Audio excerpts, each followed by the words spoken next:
It's been a 2-week fest of football bonanza, both on the field and off the field. But more importantly, this episode is about a very sensitive topic, which is remembering the AFCON ancestors. Why this episode? Well, I hope this episode of Adesoji Speaks Knowledge will help spark a conversation around the welfare and the remembrance of those who previously gave us such wonderful memories on the field of play. And it's not far-fetched to think that this competition that started on February 10, 1957, following the actions of 4 countries, namely Egypt, Ethiopia, Sudan, and South Africa, would lay the foundation for a competition that is now celebrated the world over, more importantly in the continent of Africa. A brief history, therefore, is necessary.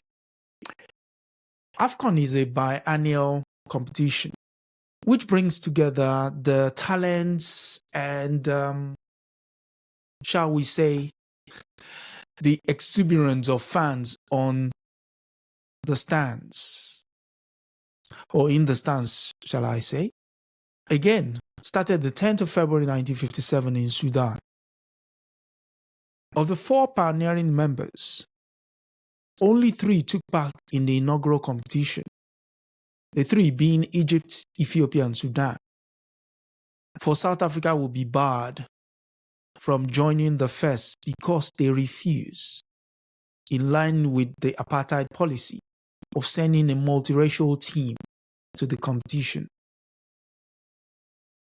Fast forward. We're now from 3 teams in 1957. The competition has grown steadily to a situation where now we have 24 teams competing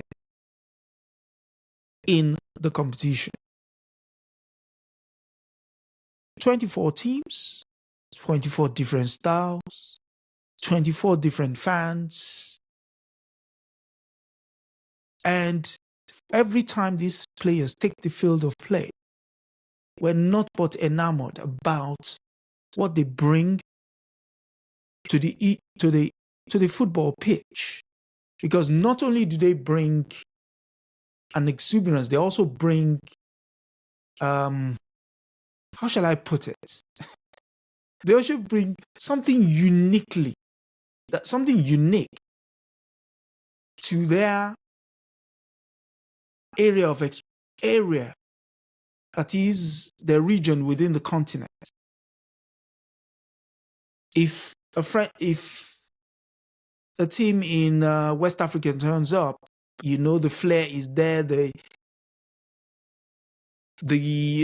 When a team from North Africa turns up, they bring in all the street craft and what have you, and it is just a joy to watch. It is a joy to watch.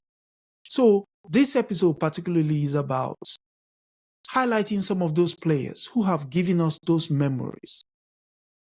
Because I feel, for some reason, we seem to have forgotten.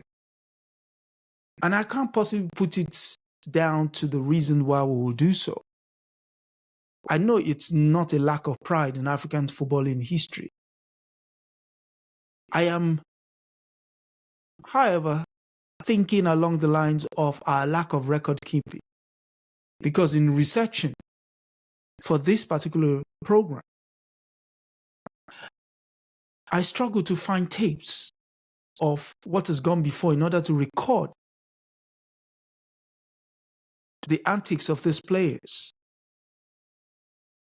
But again, we're talking memories now, so it's probably important that I share what my first memory of the competition was: the 1984 tournament, coincidentally hosted in Côte d'Ivoire. Highlights of which was the first game involving Nigeria and its perennial arch rival, Ghana. the game would, end at that time. We still had a decent team, being Nigeria. The game will end 2-1 with goals from Henry Nwosu and Chibuzo. Ghana will get one back through Sam Poku. I mean, the next match, again, I remember, was all sweat because we played against the Malawi national team. It ended 2-2 draw. And with goals again by Clement Temile. Those who are probably watching now, probably like, who's that? But again, this is all what we're talking about. Nigeria will end up in the final, but would lose again to another one of its arch nemesis in the body of Cameroon by 1-3. Again, yes, we lost, but you still remember.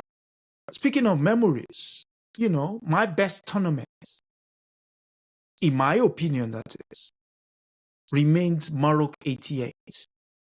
Why Morocco 88? Wow. Every game there was a football bonanza.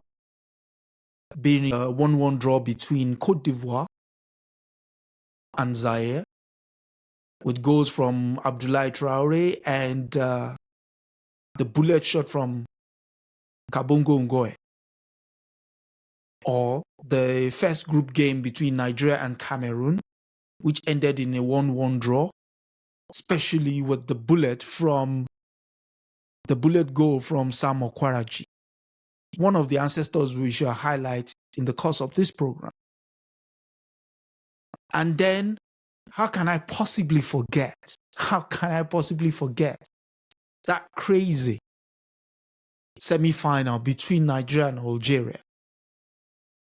Or that professional foul, which will ultimately level up the teams and ended up in 22 penalty kicks. Yes, 22 penalty kicks. That game was, ultimately Nigeria gets to the final again. There I say, yes, we faced our nemesis again, Cameroon. Lost 1-0 this time. Suppose we're getting better. But I need to mention the fact that Nigeria also had a disallowed goal in that final. Goal from, which I consider was a goal, from Henry Nwosu's header. But, some of the conspiracy theories was the fact that Issa Hayatu, himself a Cameroonian, was watching the game. But, shenanigans aside, the competition has given us the likes of Austin J.J. Okocha, as some people will say. He was so good he had to be named twice. Abedi Pelé, the Ghanaian maestro. Yusuf Fofana from Côte d'Ivoire. Rabamaja from Algeria. Mustafa Haji from Morocco. Lagdal Belloumi from Algeria. Roger Mila from Cameroon. Titi Kamara of Guinea. Oh my God, the names. These are legends. Lucas Radebe of South Africa. I could keep on going. Cyril Makanaki of Cameroon. Thomas Nkono of Cameroon. Kabongo Ngoe from Zaire, now renamed Democratic Republic of Congo. Kalusha Braya of Zambia. The Hassan brothers of Egypt. Antoine Bell. Yeah, Cameroon's Antoine Bell. Cameroon was so good, they had two brilliant goalkeepers. Anthony Yeboah. Well, Leeds fans in England would remember him. George Weah. Yes. former Liberian president George Weah, yes, did play football. Was one of the world's best. In fact, at some time he was considered the best player in the world. Ibrahim Ba of Sierra Leone. Emmanuel Amuneke, who would go on to coach the under 17 and under 20 team, and also the Tanzania national team. To name a few. These players gave us memories. They gave the African football game a whole different flavor. And yes, some people will hear the passion in my voice. It's because watching these guys, they did what football experts will say, African football experts will say, anytime the tournament comes around, the tactical element of the game goes on holiday. Because it was tricks, flares, movements. Oh my God. I mean, if you watch any of the games at the moment, you will see a semblance of that. But what was also very important was that AFCON afforded the continent the chance to constantly renew the friendship, unity, and solidarity amongst the people. And we should not forget that. So it is important that we remember our football ancestors. I repeat, it is important that we remember our football ancestors. For they gave us cherished football memories on the African stage. And it's important that we remember, though that they now work with our other ancestors, other African ancestors, they are never forgotten. For they left behind a legacy of joy and inspiration. So today I want to celebrate some of these fallen heroes who gave their all, not just for their country, but for the beautiful game in Africa. I wish to honor their memories and celebrate their achievements, but also to reflect on their contribution to African football. Well, football is often considered a team sport. Nowhere was this element of the game more embodied.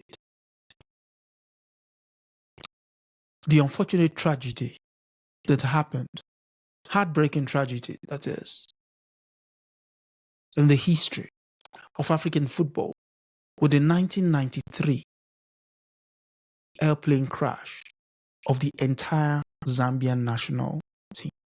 Even the recapping is painful to bear, because when the news broke, everybody was in shock. Because I remember that day, on the evening of April 27, 1993, when it was reported that a Zambian Air Force plane carrying the Zambian national football team, known as the Chipolopolo, or the Copper Bullets, had crashed into the Atlantic Ocean shortly after taking off from Libreville, Gabon, on its way for a World Cup qualifier in Senegal. When the news broke, people hoped that there would be survivors, or that it was a minor mishap. But later it will be confirmed that all 25 passengers and 5 crew members were killed. The Chipolopolo were a very promising team who had impressed the African continent at the 1990 AFCON, African Cup of Nations that is. where they had finished third. The team at the time was led by their star player, Kalusha Buaya, who happened to have been voted 1988 African Footballer of the Year. Kalusha Buaya was not on the plane as he was still playing for his club, PSV Eindhoven, in Netherlands at the time, and had promised to join his team in Senegal once his game with PSV was over. The plane crash was a jolt and a terrible loss, not just for Zambia, but for the whole African continent, because following the announcements, the entire African continent mourned these footballing heroes with Zambia. The African football community also came together, to express their solidarity and condolences. They also offered their support materially, financially, to the Zambian Football Association. However, what was beautiful about the Zambian football spirit was that it did not die with a crash. The country quickly rebuilt a team with Kalusha Buaya as leader, and also with the volunteered help of Ronald Paulsen, who volunteered to help take charge of the team's training and what have you. Like the rising sun, the new Chipolo defied all odds and expectation, and not only qualified for the 1994 AFCON held in Tunisia, but would reach the final, narrowly losing 1-2 to Nigeria. That resilient display and determination in the 1994 AFCON tournament stirred the hearts and gained them the admiration of many observers and fans across the world. They in turn dedicated their campaign to their fallen heroes, citing the fact that their performance was inspired by those who have sacrificed everything.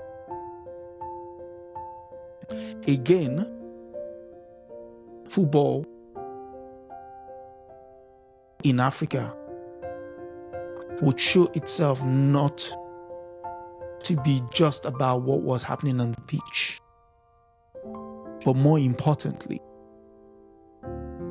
off it. However, 19 years later, that is 2012, Zambia will finally achieve their dream of winning the African Cup of Nations in a remarkable and symbolic way. One, they will defeat Cote d'Ivoire in the final, held in Libreville, Gabon. The same city, yes, the same city where the plane crash had occurred 19 years prior. It gets even better. The trophy was won on the 12th of February, 2012. 12th of February being the birthday of their late coach, Geoffrey Chitalu, who was amongst the victims of the crash. One wonders why a movie has not been made of this. Could probably be out there. The Zambian players and fans dedicated their victory to the 1993 team, celebrating with tears of joy.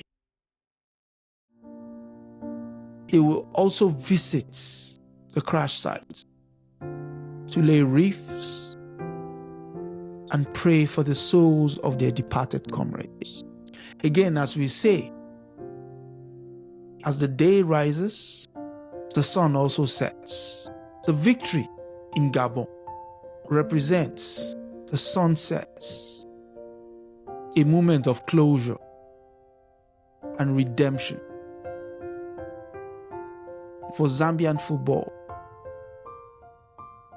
and a fitting tribute to the legacy of the 1993 team. And so, in line with this program, the story of the 1993 Zambian national team, although tragic, is one of true inspiration in the history of African football.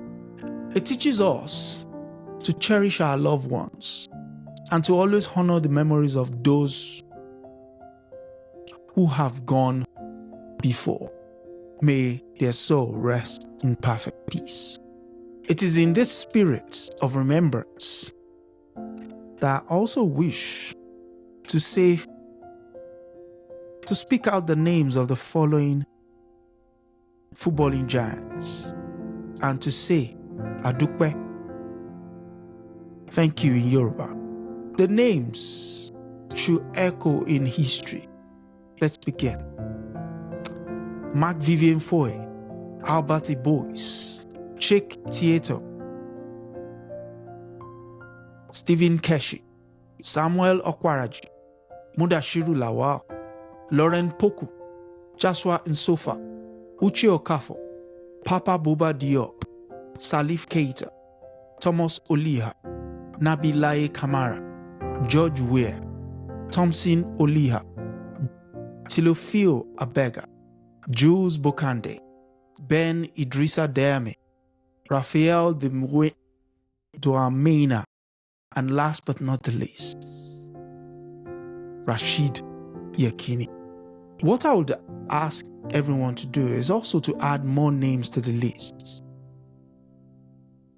so that we keep growing this list.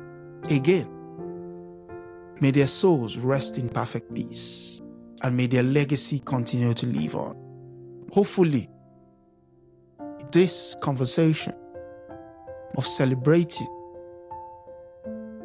commemorating, remembering, that's the key word here, remembering and celebrating the lives and achievements of not just these fallen African football giants, but those that are still here. Let us pause to reflect on the welfare of those still around. Let us give them their flowers while they can still smell it. So we don't just celebrate them when they die, but celebrate them. Well, this is just some of the footballers that have lost their lives in relation to AFCON. I am sure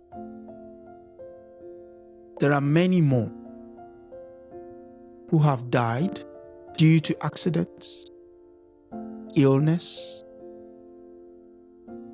in worst case violence. I say,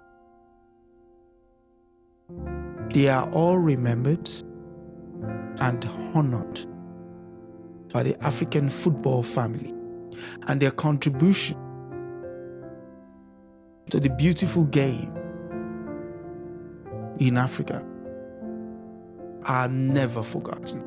Finally, I would say thank you for listening. This is Adesoji, and this has been Adesoji Speaks Knowledge. Thank you for listening, and until next time, stay safe, stay blessed.